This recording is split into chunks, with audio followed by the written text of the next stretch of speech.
Hello guys. स्वागत है आप सबों का मेरे चैनल में। मैं हूं आदित्य कुमार झा आप सबों के साथ। और आज हम आपके लिए लेकर के आए हैं प्रीपोजिशंस। किस तरह से प्रीपोजिशंस का उपयोग किया जाए, क्योंकि लगभग सभी परीक्षाओं में, है ना, प्रीपोजिशंस पूछे जाते हैं।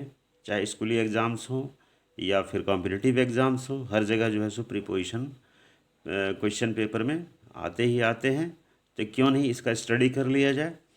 तो आइए आज हम जो है सो कुछ प्रीपोजिशंस का स्टडी करते हैं।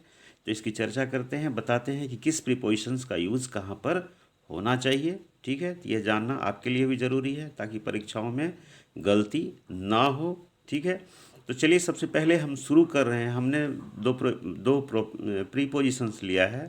पहला है एट और दूसरा है इन। तो सबसे पहले इसका हम यूज़ देखते हैं कि कहाँ पर हम ऐट का प्रयोग करते हैं और कहाँ पर हम इन का प्रयोग करते हैं। ठीक है, तो बच्चों ये यदि हम प्लेस की बात करें, ठीक है ना, तो जो इन का प्रयोग है वो खासकर बड़े शहरों के लिए, है ना, देश के लिए, राज्य के लिए, महादेश के लिए, है ना, यानी कॉन्टिनेंट के लिए, बड़े जगहों के लिए हम जो है सो इन प्रीपोजिशन का प्रयोग करते हैं। और छोटे जगहों के लिए, जैसे कोई गांव हो, कस्बा हो, है ना, बाज़ार हो, तो ऐसी स्थिति को दर्शाने के लिए हम एट प्रीपोजिशन का प्रयोग हम करते हैं। तो आप देख सकते हैं कि हमने दो सेंटेंसेस यहाँ पर लिखा हुआ है ना। तो आप देखिए कि हमने इन का जो प्रयोग किया है कि ही लीव्स इन दिल्ली। तो आप यहाँ देखिए प्रीपोजिशन जो है इन है हमारा, और इन जो है, चूँकि दिल्ली एक बड़ा जगह है, तो इसको दर्शाने के लिए बड़ा जगह के पहले हम कौन सा प्रीपोजिशन लगाएंगे कि इन प्रीपोजिशन। कहाँ रहता है, तो वह दिल्ली में रहता है, तो हम प्रीपोजिशन इन का प्रयोग करेंगे। ठीक है ना। जैसे ही लिव्स इन यूपी, कि उत्तर प्रदेश में, उत्तर प्रदेश एक बड़ा जगह है, ठीक है ना, पूरा स्टेट का नाम आ रहा है, तो वहाँ पर इन का प्रयोग होगा, है ना। ही लिव्स इन इंडिया, वह इंडिया में रहता है। ठीक है, तो बड़े जगहों को दर्शाने के लिए हम इन प्रीपोजिशन का उपयोग करते हैं। जबकि छोटे जगह, जैसे मान लेते हैं लिखा है हमने सोनपुर, तो छोटा जगह है, या कुछ भी जीबी रोड, तो फलना कुछ भी आप लिखिए, किसी गांव का नाम लिख दीजिए, है ना, तो उसके लिए हम क्या लिखेंगे, एट, है ना। He lives at Sonpur, she lives at Sonpur. इस तरह से एट का प्रयोग हम छोटे जगहों से पहले हम करते हैं। तो एक तो हो गया ये फॉर प्लेसेस था। ठीक है, ये दोनों प्लेसेस को इंडिकेट करने के लिए हम जो है सो, है ना, एट और इन का प्रयोग इस प्रकार करते हैं। और यदि हम बात टाइम की करें, है ना, कि समय के लिए इसका उपयोग, क्योंकि समय को दर्शाने के लिए भी एट और इन का उपयोग किया जाता है। ठीक है ना। तो आप देखिए यहाँ पर हमने दो सेंटेंस लिखा है कि I go to bed at 10 o'clock। दूसरा हमने सेंटेंस लिखा है कि I always walk in the morning. आप दोनों में फ़र्क देखिए क्या है कि फर्स्ट सेंटेंस जिसमें हमने एट का प्रयोग किया है वहाँ पर है 10 o'clock, नहीं 10 o'clock। 10 o'clock कहने का अर्थ है कि यदि डेफिनिट टाइम हो, निश्चित समय को बताने के लिए हम एट का प्रयोग करते हैं। क्लियर है। निश्चित समय को, 10 o'clock हो, 8 o'clock हो, 12 o'clock, कुछ भी हो, तो डेफिनेट टाइम को दर्शाने के लिए हम किसका उपयोग करते हैं, एट प्रीपोजिशन का उपयोग करते हैं।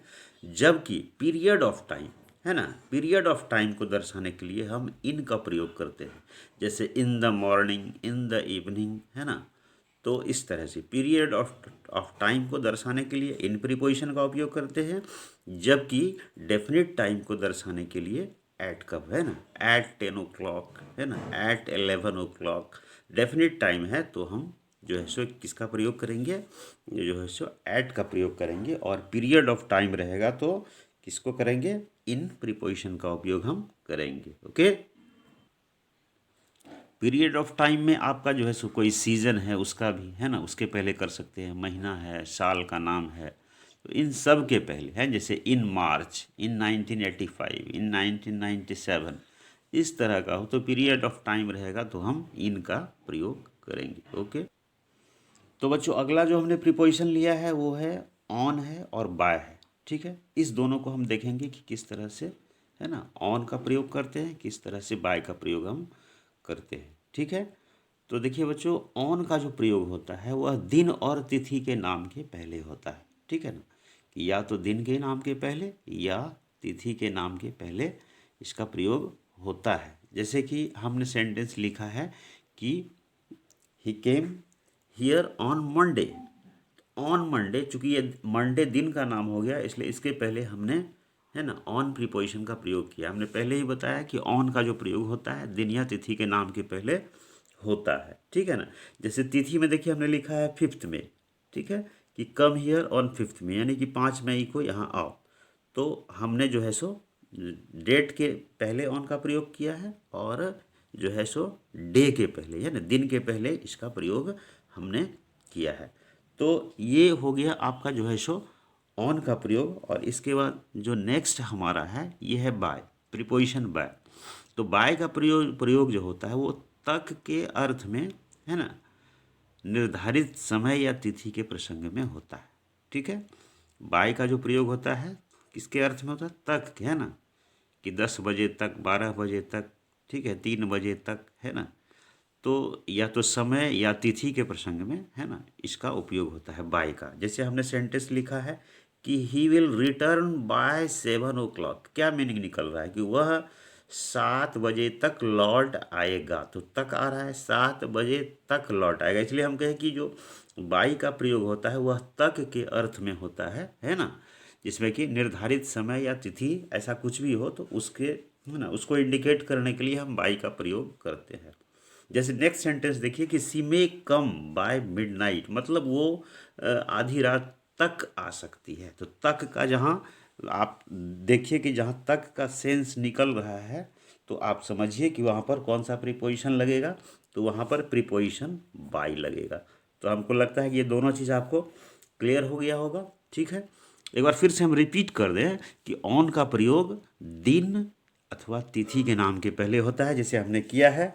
दिन जैसे ऑन मंडे, तिथि 5 में, तो इसके दिन या तिथि के नाम के पहले ऑन का प्रयोग होगा, ठीक है। और बाय का जो प्रयोग होगा वो तक के अर्थ में जो है सो, है ना, समय या डेट इसको दर्शाने के लिए, जैसे बाय 7 o'clock, बाय मिडनाइट। तो हम उम्मीद करते हैं कि ये दोनों ही प्रीपोजिशन आपको क्लियर हो गया होगा, ठीक है। चलिए नेक्स्ट देखते हैं। तो नेक्स्ट जो हमारा प्रीपोजिशन हमने लिया है वो है बिटवीन और अमॉन्ग। बच्चों, बिटवीन और अमॉन्ग दोनों ही प्रीपोजिशन का अर्थ होता है बीच में, है ना। दोनों का अर्थ तो एक ही होता है। बिटवीन का मतलब भी होता है बीच में और अमॉन्ग का मतलब भी होता है बीच में, लेकिन इसके प्रयोग में भिन्नता होती है, ठीक है ना। बिटवीन का प्रयोग जो होता है दो व्यक्ति या वस्तु के बीच, है ना, बताने के लिए होता है। दो व्यक्ति या दो वस्तु के बीच में बताने के लिए, पोजीशन बताने के लिए बिटवीन का उपयोग हम करते हैं। जैसे हमने एक सेंटेंस यहाँ पे लिखा है, आप देखिए कि Ram is sitting between Madan and Ravi, कि राम जो है मदन और रवि के बीच में बैठा है। तो दो आदमी के बीच में बैठा हुआ है। तो दो आदमी, है ना, दो व्यक्ति वस्तु के बीच में, है ना, उसको लोकेट करने के लिए, बताने के लिए हम जो है सो बिटवीन प्रीपोजिशन का उपयोग करते हैं। जबकि अमॉन्ग का जो उपयोग होता है वो मोर देन टू, दो से अधिक यदि है तो उसके बीच में, है ना, उसको बताने के लिए तो हम जो है सो अमॉन्ग का हम उपयोग हम करते हैं। जैसे हमने लिखा है कि divide this mango among 4 boys, यानी इस आम को 4 बच्चों के बीच में, तो दो से ज़्यादा हो रहा है, ठीक है ना। तो दो से जब ज़्यादा व्यक्ति वस्तु कुछ भी हो तो उसके बीच में, है ना, बताने के लिए हम जो है सो अमॉन्ग का प्रयोग करते हैं। तो हमको लगता है कि आपको ये क्लियर हो गया होगा कि यदि दो व्यक्ति के या दो वस्तु के बीच में बताना हो तो बिटवीन लगाएंगे, और दो से ज़्यादा हो तो किसका प्रयोग करेंगे? अमॉन्ग का प्रयोग हम करेंगे। तो क्लियर हो गया होगा। तो बच्चों अगला प्रीपोजिशन फिर हमने लिया है इन और इनटू। इस दोनों का यूज़ देखिए, ठीक है ना। अर्थ यदि हम कहें तो दोनों का अर्थ में ही होता है, ठीक है ना। इन का मतलब भी मैं, इनटू का मतलब भी मैं, लेकिन दोनों का यूज़ हम कहाँ करें उस पर ध्यान देना जरूरी होता है। तो इन का जो अर्थ होता है अंदर या भीतर होता है, ठीक है ना। इन का अर्थ होता है अंदर या भीतर, लेकिन जब इसका हम उपयोग वैसी जगह पर उपयोग करते हैं जहाँ पर मोशन का, है ना, मोशन का पता नहीं चले, मतलब गति का बोध नहीं होना चाहिए। और इनटू से जो है अंदर जाने की गति का बोध होता है, ठीक है ना। कि यानी कोई ऑब्जेक्ट यदि मोशन में है, कोई बॉडी मोशन में है, गति में है, तो जब हम वहाँ पर हम उसका उपयोग करेंगे तो वहाँ पर हमको इनटू लगाना पड़ेगा, ठीक है। जैसे the dog jumped into the river, है ना, the dog jumped into the well, यह मोशन है, गति है, ठीक है ना। आप देखिए यहाँ पर हमने दो उदाहरण लिखा है कि Ravi is in the house, तो स्टैटिक है, इन द हाउस घर के अंदर है, ठीक है, यहाँ मोशन शो नहीं हो रहा है, ऐसा नहीं कि रवि चल रहा है, नहीं। दूसरा सेंटेंस हमने लिखा है कि Ravi went into the house, Ravi घर में, है ना, वेंट इनटू द हाउस, तो ये चल कर के गया है, इट मीन्स यहाँ पर मोशन था, इसलिए यहाँ पर हमने किसका प्रयोग किया, प्रीपोजिशन इनटू का प्रयोग किया है। तो आपको स्पष्ट हो गया है कि मोशन जब हो, है ना, जैसे हम एक उदाहरण आपको बता रहे हैं, the dog jumped into the river, तो जम्प्ड, तो जम्प्ड यानी कि वो मोशन में आ गया, ठीक है ना, उछल करके वो गया तो गति में आ गया। तो वैसी स्थिति में इन नहीं लगेगा, प्रीपोजिशन इनटू का प्रयोग होगा। और यदि स्टैटिक होगी, घर के अंदर कुछ रखा हुआ है, तो इन द हाउस, ठीक है ना, इन द रूम, इस तरह इन द क्लासरूम, ऐसा आप उपयोग कर सकते हैं। ओके बच्चों, तो चलिए आज इस वीडियो में इतना ही रहने देते हैं, फिर नेक्स्ट वीडियो में आपसे हम और प्रीपोजिशंस के साथ हम फिर से मिलेंगे नेक्स्ट वीडियो में, ठीक है। Okay, thank you.